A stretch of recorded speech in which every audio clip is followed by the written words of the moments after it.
tous. J'ai 38 ans.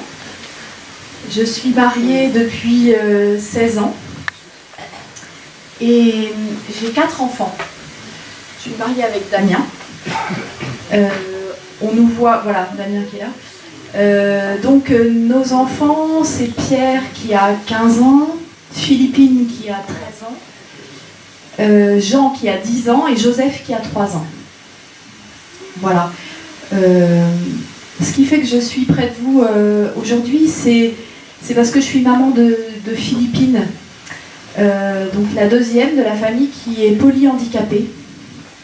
Ça veut dire qu'elle a un handicap moteur. Vous avez vu peut-être sur les photos, elle est dans un fauteuil roulant et elle ne peut même pas se tenir assise toute seule. Il y a une mousse qui la soutient, une coque. Elle a...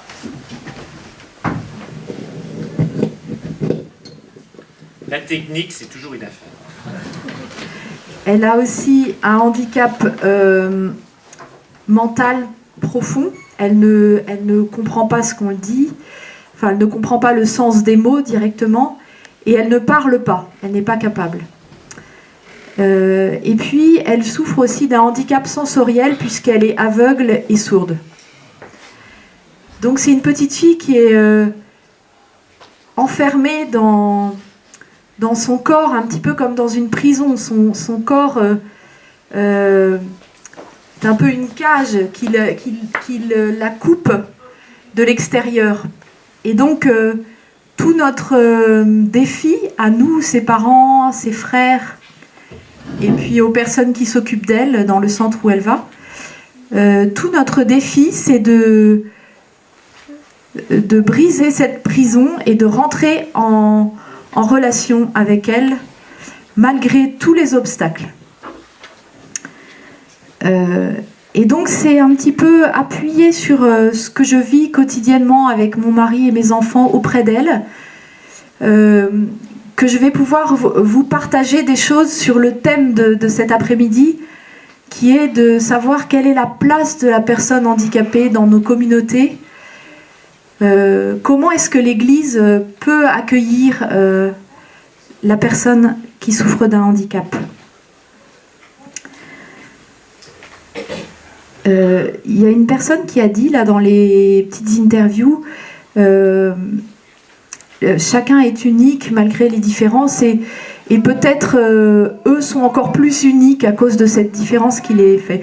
J'ai dit ça un jour à mon grand Pierre qui a un tout petit handicap. Lui, il a tout petit handicap par rapport à sa sœur, mais il a quand même des gènes suffisantes pour devoir faire attention dans sa scolarité. Il a une très très mauvaise vue et il a un trouble de l'équilibre. Et donc ces professeurs doivent toujours un petit peu s'adapter à ça. Et alors je lui dis, mais tu comprends, comme il a maintenant 15 ans, il n'a plus trop envie qu'on parle de son handicap. Même à ses professeurs, il m'avait dit au début de l'année, on n'en parle pas, je suis comme tout le monde et je vais y arriver. Puis en cours d'année, forcément, il y a des professeurs qui commencent à dire, oui, mais on ne comprend pas bien ce qui se passe, Pierre n'a pas l'air attentif ou un peu fatigué. Enfin, il commence à se poser des questions, à se dire, il y a un truc qui cloche. Et je dis à Pierre, tu vois, je comprends que toi, tu n'aies pas très envie qu'on dise tes difficultés, mais là, on arrive un petit peu à un moment où si on ne dit pas au professeur ce qui se passe, il croit que tu n'es pas attentif, alors que c'est juste que ton regard... du fait de ta mauvaise vue, n'a pas la même manière de suivre et d'être attentif. Enfin, donc je lui ai dit, il faut qu'on donne cette clé au professeur pour qu'il puisse s'adapter.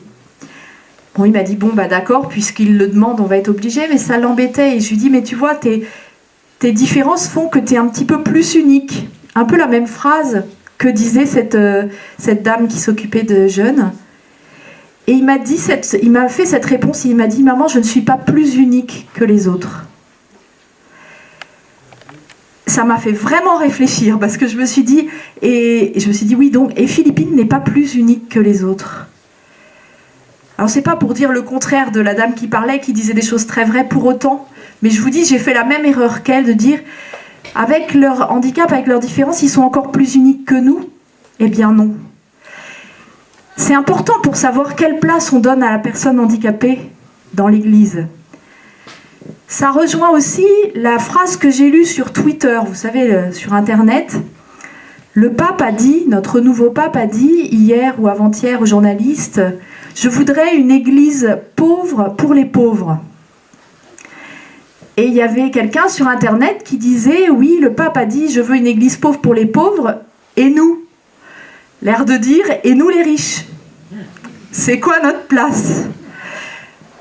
Et j'ai trouvé ça pas faux. Alors moi, je lui ai répondu un peu malicieusement.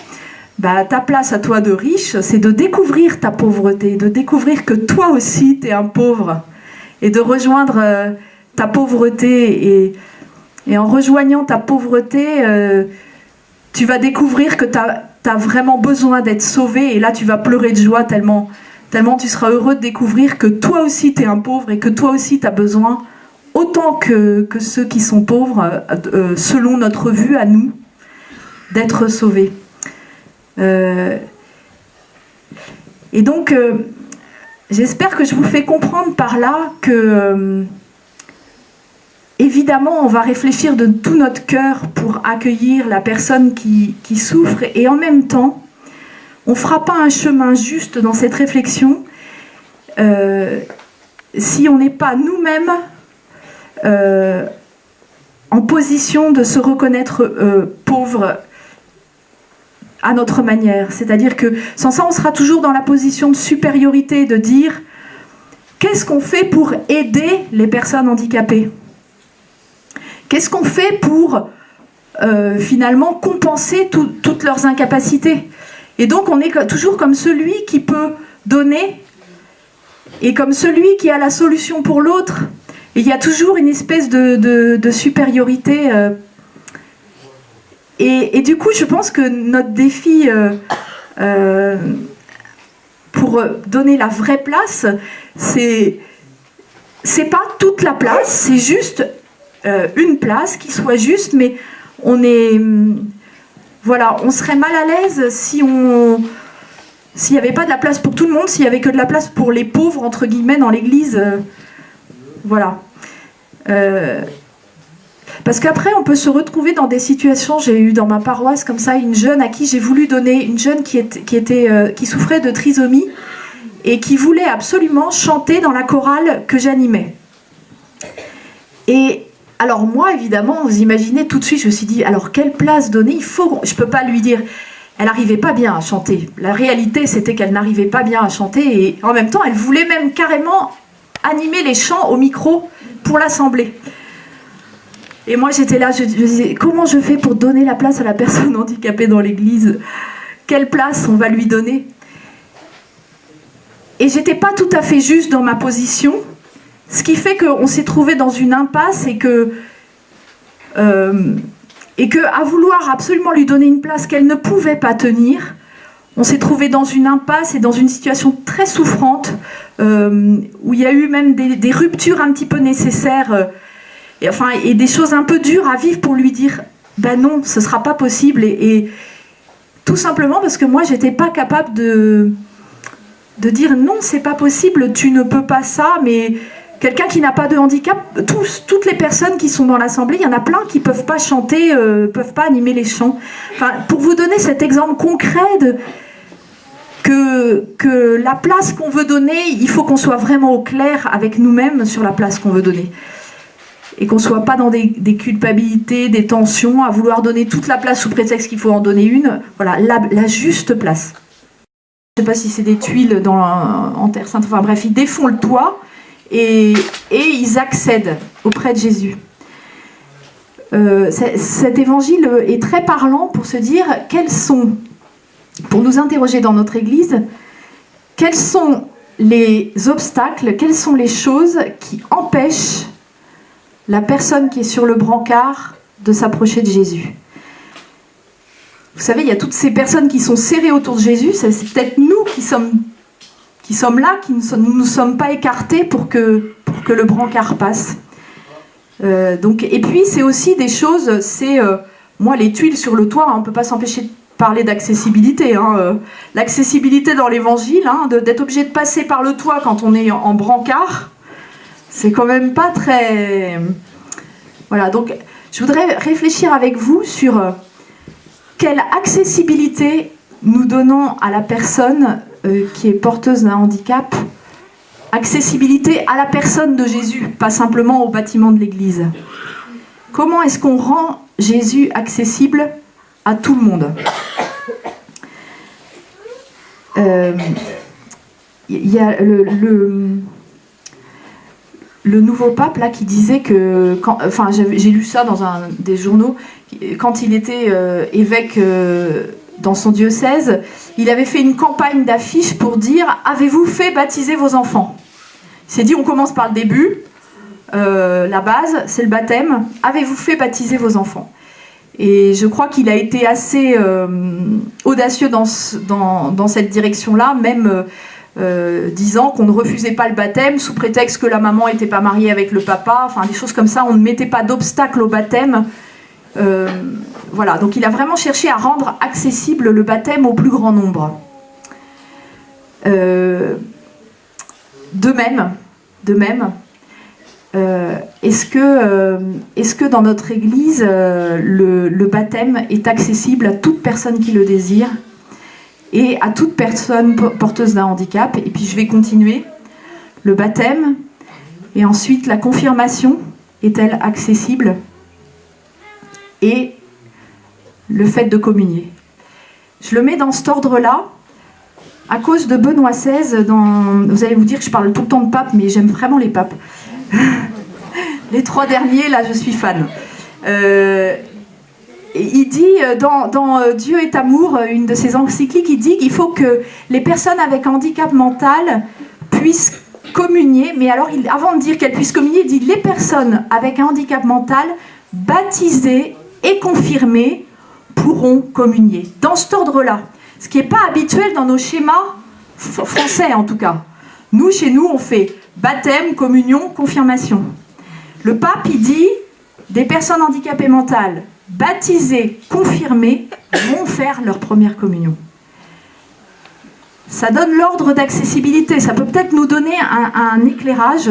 Et nous, c'est ce qu'on a vécu dans notre famille pour Philippine, qui a été baptisée le jour de sa naissance parce qu'on pensait qu'elle allait mourir.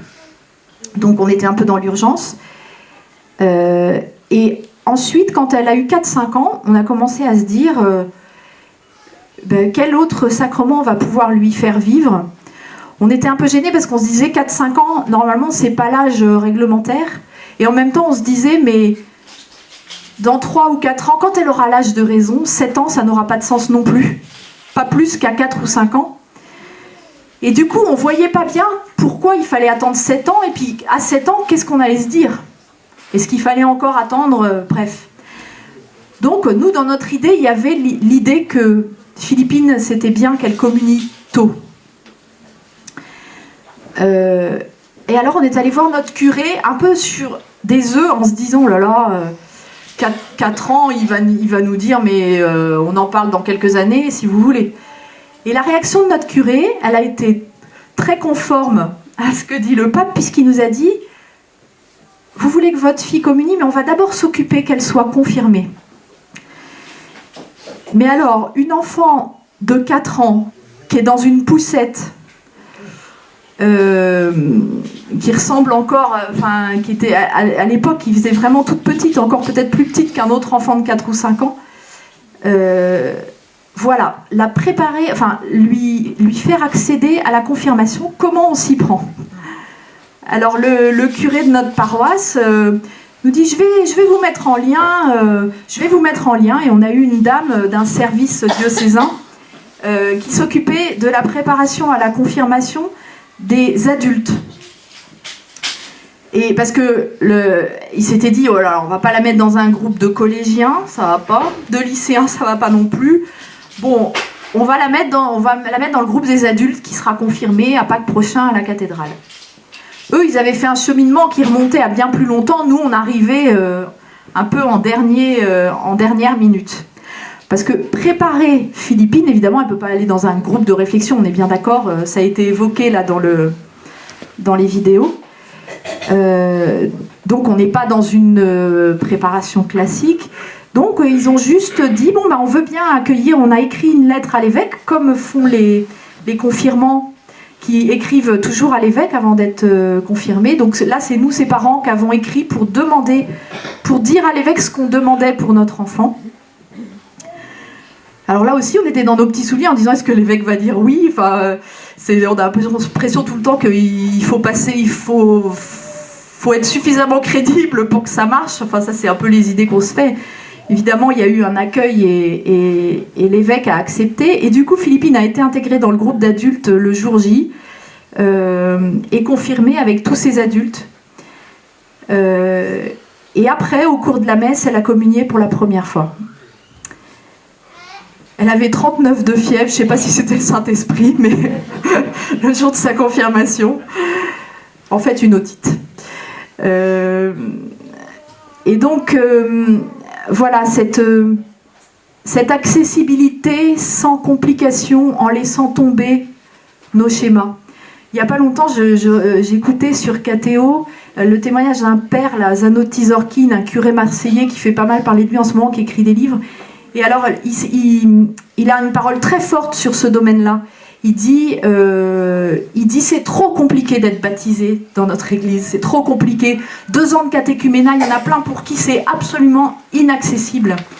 Et il disait, l'autre jour, j'ai rencontré un jeune complètement clochard, couvert de tatouages, qui me dit, avec son regard d'enfant, après une discussion très très profonde, je rêve d'être baptisé, mais mes parents ne l'ont jamais fait parce qu'ils n'étaient pas croyants, mais moi, c'est mon plus cher désir. Il dit, il est complètement hors de tout cadre social, il est clochard, il est désocialisé, il n'a pas de métier, etc. Je ne vais pas lui dire, rentre dans un groupe de réflexion pendant 2 ans de catéchuménat. C'est sûr qu'il ne va jamais le faire, il ne pourra pas. Il dit, ce jeune, je l'ai baptisé, bien sûr. Ça nous remue, hein, voilà, Voilà, on n'imagine pas Jésus dire à quelqu'un qui vient vers lui bon, réfléchis pendant 2 ans et après on verra si tu peux être mon disciple. Voilà. Donc je pense que la personne qui porte un handicap, elle nous secoue dans ce sens-là, comme le jeune qui est clochard nous secoue dans ce sens-là. Est-ce qu'on rend compliqué l'accès au sacrement ou pas? Voilà, pour la personne porteuse de handicap, mais pour les autres aussi. Hein. Je pense que c'est plus large que la question du handicap.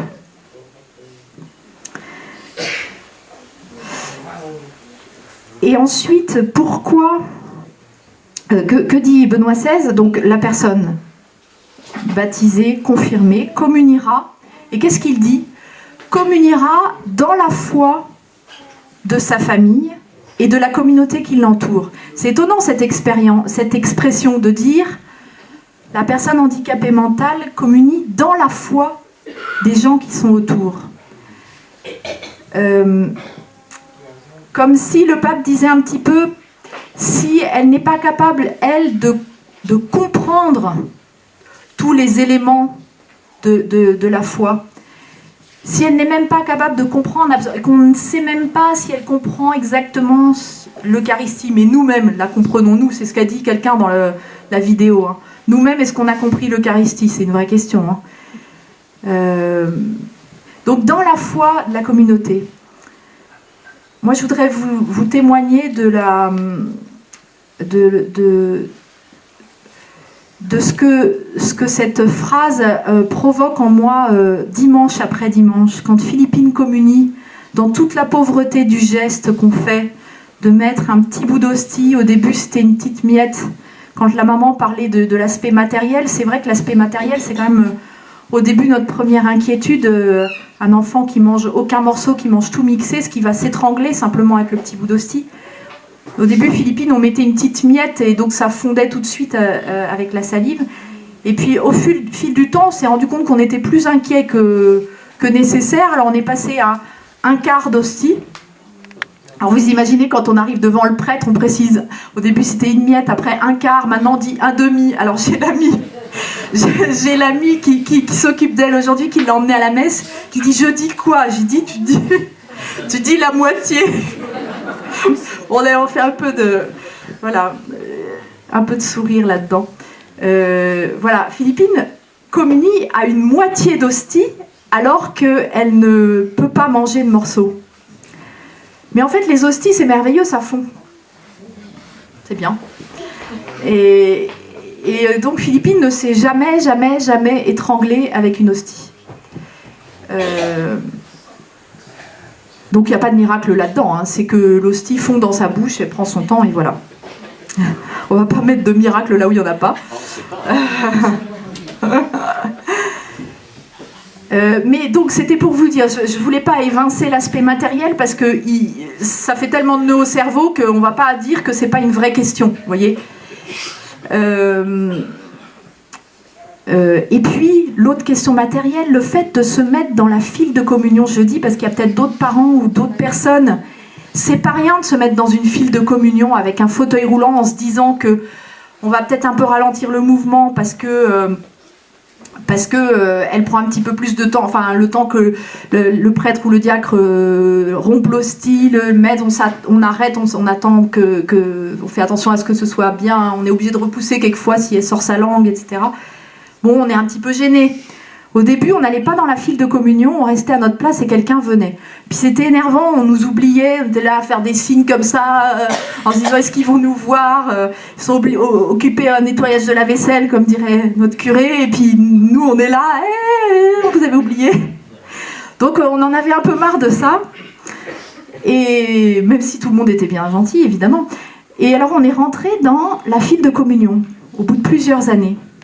C'est pas la même chose d'aller avec tout le monde, mais avec un fauteuil roulant, on va par le fond de l'église parce qu'on ne peut pas passer dans les bancs, comme tout le monde qui défile dans les bancs. Donc voilà, on se balade, c'est le pèlerinage de communion de Philippine, et du petit frère de 3 ans qui est bien content de se balader.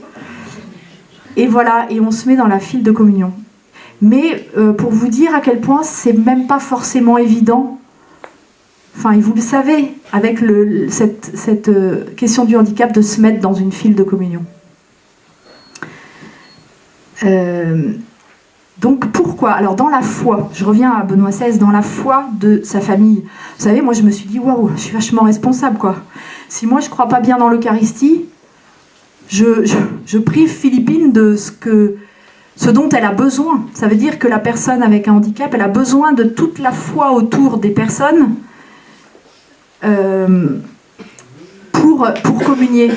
Ça m'a beaucoup interrogée sur comment on considère l'Eucharistie, vous voyez, et comment l'Eucharistie doit être vraiment pas simplement un symbole. Vous voyez, tout ce qu'on dit, nous, en tant que catholiques, sur la présence réelle, c'est Philippine qui me le fait approfondir. Si on dit que, par exemple, le pain et l'hostie est juste un symbole, enfin, je vais vous dire, de donner juste un bout de pain à Philippine, il n'y a pas besoin, enfin, ou c'est rien, c'est se fiche d'elle et puis c'est bof. Mais si, comme le dit l'Église catholique, l'hostie contient la présence réelle de Jésus, et que je suis chargée d'y croire, moi, que je suis chargée de croire ça, et toute la communauté autour, vous imaginez, ça veut dire qu'on a la foi qu'on donne à Philippine, mais le meilleur qu'elle peut jamais recevoir, puisque on sait que la personne handicapée a avant tout besoin de présence. Moi, le fait que ça s'appelle présence réelle me rejoint profondément. Philippine, quelquefois, elle exige auprès d'elle ma présence. J'ai fait cette expérience il n'y a pas très longtemps. Un week-end, elle était douloureuse, elle était énervée. D'habitude, on donne des médicaments et s'il y a une douleur, ça soulage. Donc, dès qu'elle est mal, on donne de toute façon quelque chose contre la douleur. Dans le doute, comme elle ne peut pas exprimer, la première chose à faire, soulager sa douleur. Et là, elle continuait d'être très nerveuse, malgré les médicaments. Et phénomène étonnant, dès que je prenais sa main, immense sourire immédiatement. C'était très étonnant parce que d'habitude, si elle a mal, vraiment très très mal, si je lui prends la main, elle sourit pas forcément. Vous voyez, le soulagement vient pas. Là, c'était très étonnant parce que dès que je prenais sa main, énorme sourire, comme si elle voulait me dire mon énervement, etc. C'est peut-être pas que une douleur physique, j'ai besoin de ta présence. Mais c'était tellement fort que ça a duré tout le week-end, nuit et jour. Nuit et jour, pendant tout ce week-end. Alors on s'est relayé avec mon mari, mais c'est dur, hein, surtout la nuit. ce phénomène étonnant qu'elle nous voulait à côté d'elle et la touchant, lui tenant la main. Et oui, c'était vraiment... Elle nous a pas refait ça d'autres week-ends. Et comme s'il y avait eu un message particulier là, à ce moment-là, où ça m'a fait vraiment comprendre à quel point la situation de souffrance peut amener la personne à avoir un besoin vital et nécessaire et impératif de présence. Et nous, on croit à la présence réelle de Jésus dans l'hostie. Pour moi, c'est vraiment Du coup, c'est pour ça que j'ai l'impression de donner le meilleur à Philippine si je lui permets d'accéder à la présence réelle de Jésus. J'ai l'impression que du coup, je prends le brancard, je monte sur le toit, j'enlève les tuiles et je la descends près de Jésus. Et je pense que c'est vraiment notre mission auprès d'elle.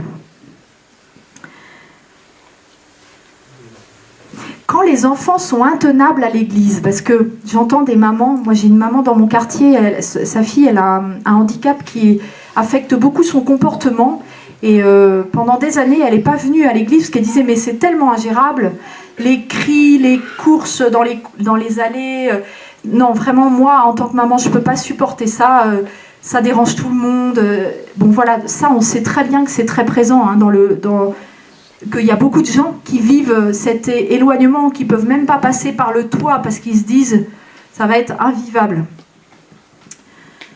Je me dis, mais il faut qu'on aille au bout de ce raisonnement-là. Le but est peut-être pas effectivement que la personne soit dans l'église en train d'empêcher tout le monde de prier. C'est vrai que c'est pas ça peut-être la juste place de cet enfant-là.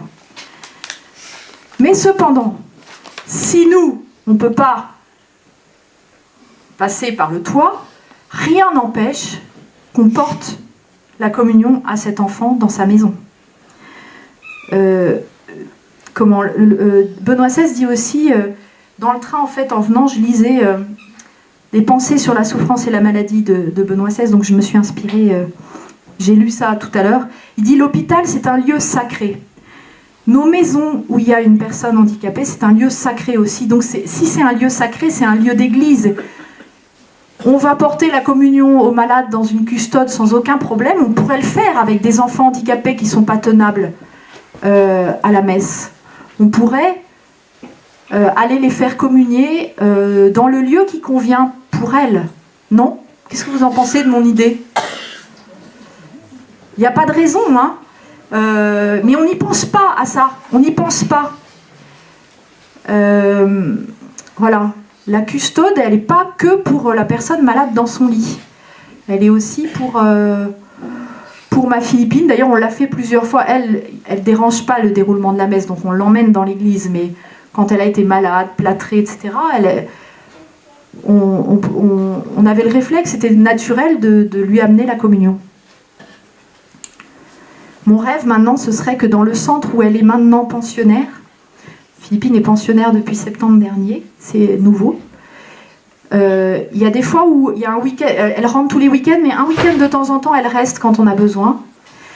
Et mon rêve, ce serait que dans ce lieu, elle puisse recevoir la communion. En tant que maman, je me dis, quand Philippine est dans son centre le week-end, elle ne communie pas.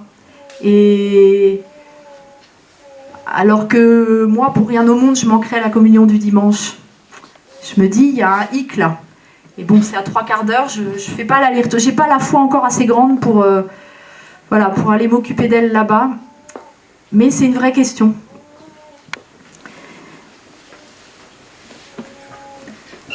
Donc pour moi, la personne handicapée philippine, vous voyez, il ne s'agit pas simplement de ce qu'on va lui donner, la présence de Jésus, mais de ce qu'elle me donne, c'est-à-dire, parce que grâce à elle, je rentre dans un plus grand amour de l'Eucharistie. Donc vous voyez, c'est pas moi, de ma supériorité, qui vais donner la communion à Philippine. C'est cette communion vécue ensemble qui fait qu'on vit toutes les deux quelque chose d'essentiel et que ce qu'elle vit, me fait avancer dans ma foi. Elle communie dans la foi de la communauté. Donc ça veut dire que sa communion fait avancer normalement toute la communauté dans sa foi. Si on est logique avec la phrase. Vous voyez ? Pour continuer cette accessibilité au sacrement, qui est pour moi le cœur de la question de la place dans l'Église. Hein. Il y a plein de choses aussi à dire, mais les sacrements, pour moi, c'est premier. Il y a ce sacrement du pardon. Philippine, elle ne peut pas se confesser.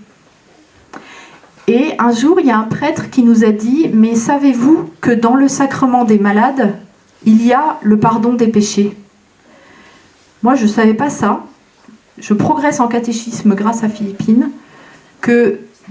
J'espère que je ne dis pas d'erreur théologique, mais si j'en dis une, c'est le prêtre qui l'a dit.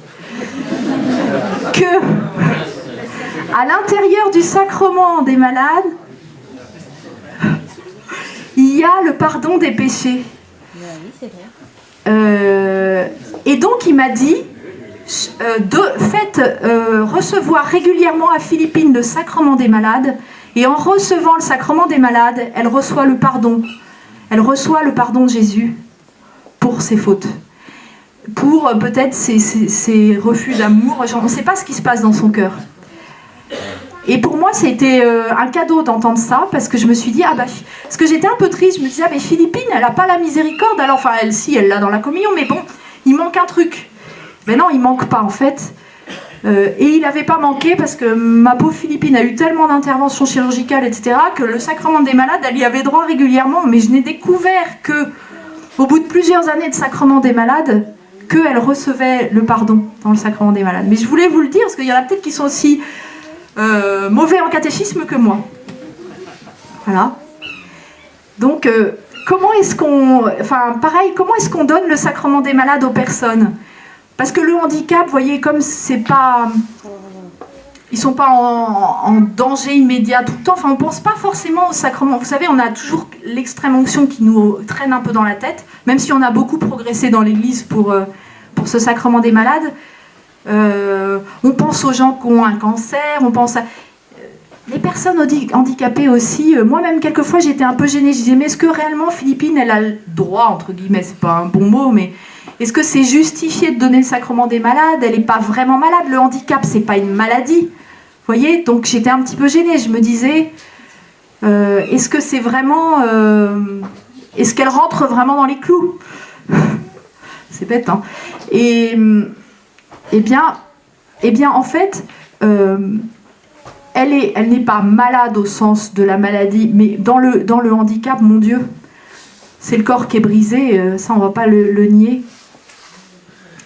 Et le sacrement des malades, il est au service de la vie, quoi. Donc voilà, peut-être que Monseigneur Levert en dirait bien mieux que moi sur ce... Mais bref, est-ce qu'on rend accessible ce pardon et ce sacrement des malades ?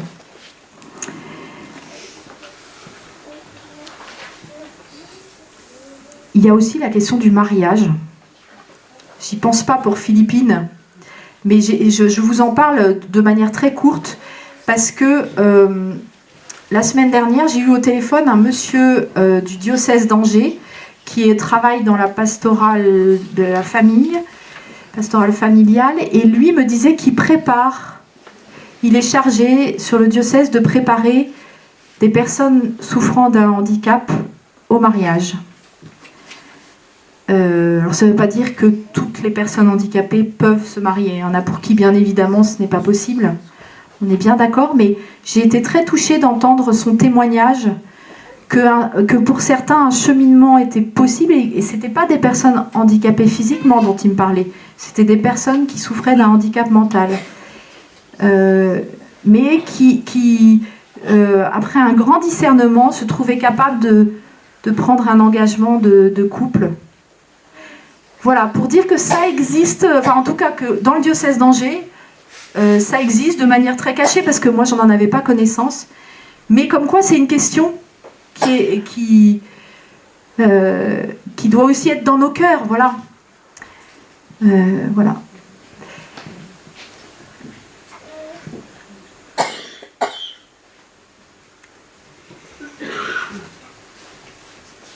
Il y a une chose qui me touche beaucoup, dont je voudrais vous parler. C'est la question des mains de Dieu. Des mains de Dieu, qui n'a pas de main évidemment, mais on va en parler quand même. Vous savez, il y a une phrase de la Bible qui dit « La vie des justes est dans la main de Dieu ». Quand j'ai très peur de la mort, personnellement, je me dis cette phrase un peu comme un mantra. Je répète, la vie des justes est dans la main de Dieu. Récemment, il y a un mois, mon père a failli mourir pendant tout le temps où j'avais très très très peur. Je me disais, la vie des justes est dans la main de Dieu. Benoît XVI dit, à la fin, nous tombons entre les mains de Dieu et les mains de Dieu sont de bonnes mains. Pourquoi je vous parle de ça? Parce que je suis très frappée par rapport à la personne handicapée de la place des mains. De nos mains à nous, qui prenons soin de la personne handicapée, et des mains, et de ses mains à elle. Et donc de ces fameuses mains de Dieu, du coup je suis très attentive à ce qu'on parle de mains de Dieu. Pourquoi? Parce que c'est peut-être un lieu, c'est le lieu du, c'est l'organe, c'est pas un organe, c'est le membre du toucher. Quand on touche quelque chose, quand on veut connaître quelque chose, on va toucher avec sa main principalement.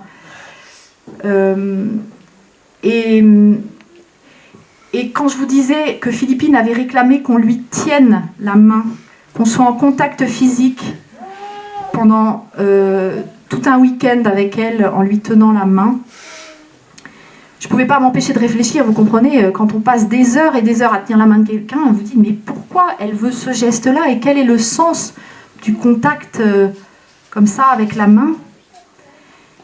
Et puis la semaine dernière, je lisais un roman dans lequel il y avait une scène qui m'a beaucoup marquée.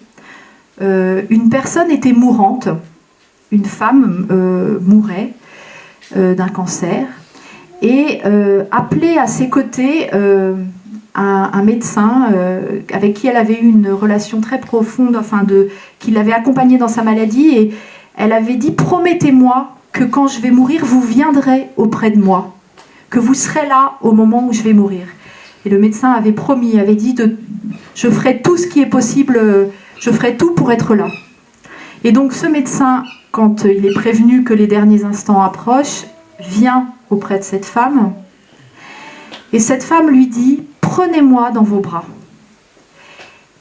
Et donc au début, il se penche à moitié sur elle, sur le lit. Et puis comme ça dure très longtemps, elle est en agonie. Il n'en peut plus, la position est intenable et il s'allonge à côté d'elle en la tenant. Et puis à l'intérieur de lui, dans le roman, c'est très bien décrit, il dit c'est un petit peu gênant, si quelqu'un rentre dans la pièce, ça fait quand même bizarre, on va nous prendre pour des fous alors que je suis en train de soutenir cette femme qui me le demande, qui m'a demandé mes bras et qui veut ma proximité physique. Elle faisait comme Philippine, elle disait je veux que tu sois contre moi. Et donc finalement cette femme meurt, elle meurt dans les bras du médecin. Et on utilise souvent ça pour décrire la mort de quelqu'un, il est mort dans les bras de son fils, ou il est mort... Et j'avais jamais fait très attention à l'importance de ça. Et quand on parle de la place de la personne souffrante, la personne handicapée, etc., pendant tout ce week-end, moi, ma place, c'était vraiment d'être là. Et je me dis, en tant que chrétien, et dans l'Église, notre place, ça peut être aussi ça. De toucher, de prendre dans nos bras, d'offrir, quand je vous ai parlé de l'Eucharistie comme présence, d'offrir le contact qui fait qu'on n'est pas tout seul. Et je me dis que c'est vrai qu'on a besoin fondamentalement de ça, et sans doute au moment de la mort, mais quand on est un peu bien malade, ça vous est sans doute arrivé, comme ça peut être bon quelquefois d'avoir quelqu'un dans la pièce, de ne pas être tout seul avec sa fièvre en train de délirer, mais d'avoir quelqu'un qui rassure, qui est vivant, alors que nous on a l'impression qu'on meurt. Et donc cette présence tellement belle. Et alors ça me permet d'arriver, j'en suis où dans le temps? Il faut que je termine bientôt. Voilà, alors les 5 minutes, c'est parfait. C'est pour le dernier point dont je voulais vous témoigner, qui est toujours sur le mode de la présence. Et sur la place, je ne quitte pas mon sujet, j'espère que vous avez bien senti que je ne le quittais pas pendant tout ce temps-là. On est toujours sur la place de la personne handicapée dans l'Église. Et je voudrais vous parler de Marie.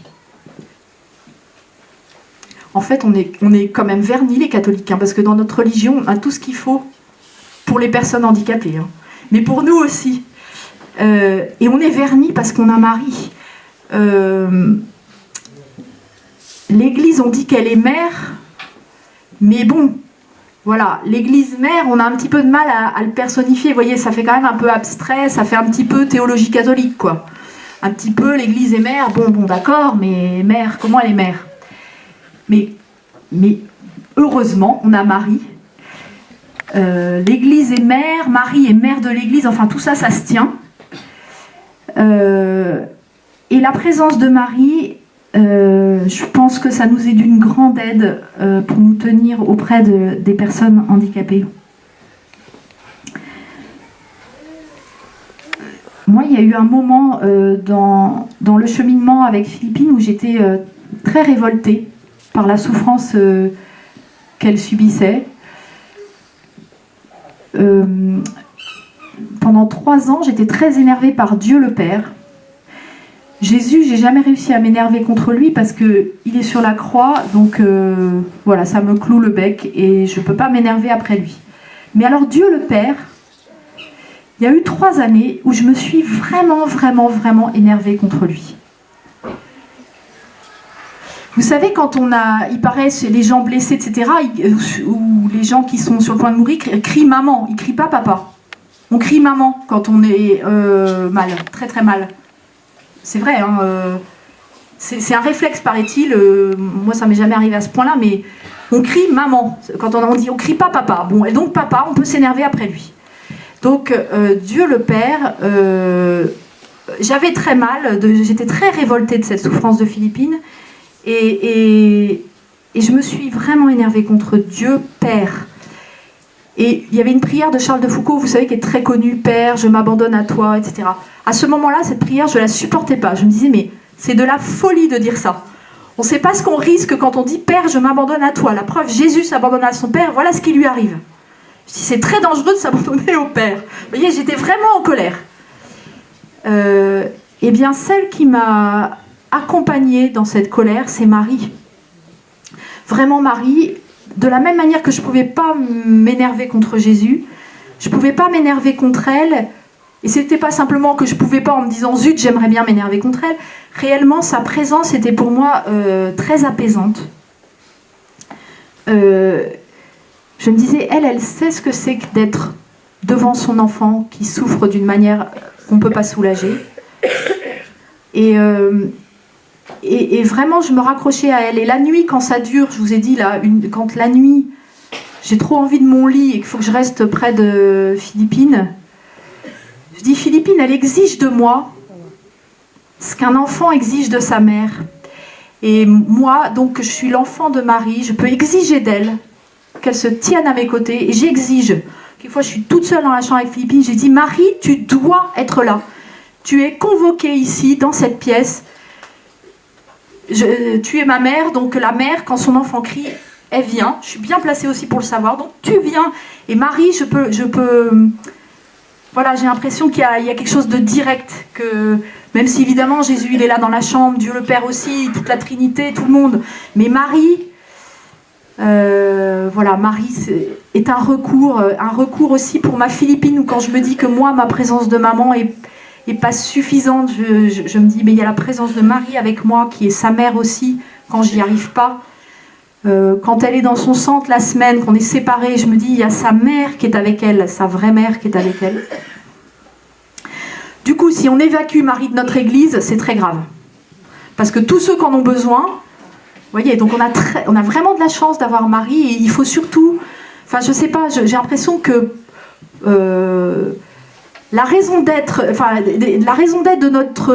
de notre attachement à Marie, elle est en raison de la souffrance. En raison de tout ce qui souffre en nous.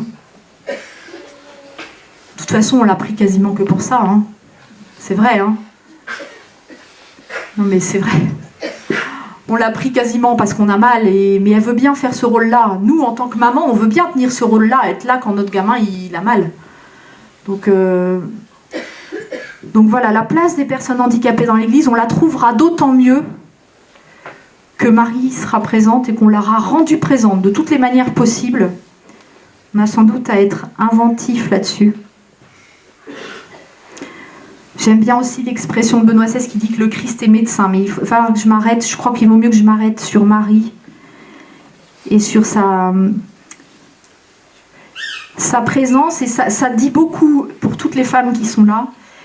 Le mystère de Marie qui nous porte, le mystère de l'Église, tout ça c'est des mystères de féminité. J'ai pas fini de réfléchir à la question, mais pour moi c'est extrêmement fort sur notre vocation profonde. Quand on disait on appelle la mère quand ça va mal, etc. Notre vocation à être présente auprès de celui qui a mal. Notre vocation de ne pas fuir. Ça a à voir avec la féminité, mais bien sûr que les hommes, il ne faut pas qu'ils fuient non plus. On sait à quel point c'est douloureux quand un papa quitte sa femme parce qu'il y a un handicap. On sait que c'est très douloureux. Mais n'empêche que nous, en tant que femmes, on a une place particulière et une grâce particulière à rechercher, à travailler et à méditer en lien avec Marie. On cherche la vocation des femmes dans l'Église. Je pense que Marie est une piste sûre. La mère de compassion. Merci de m'avoir écoutée. Merci.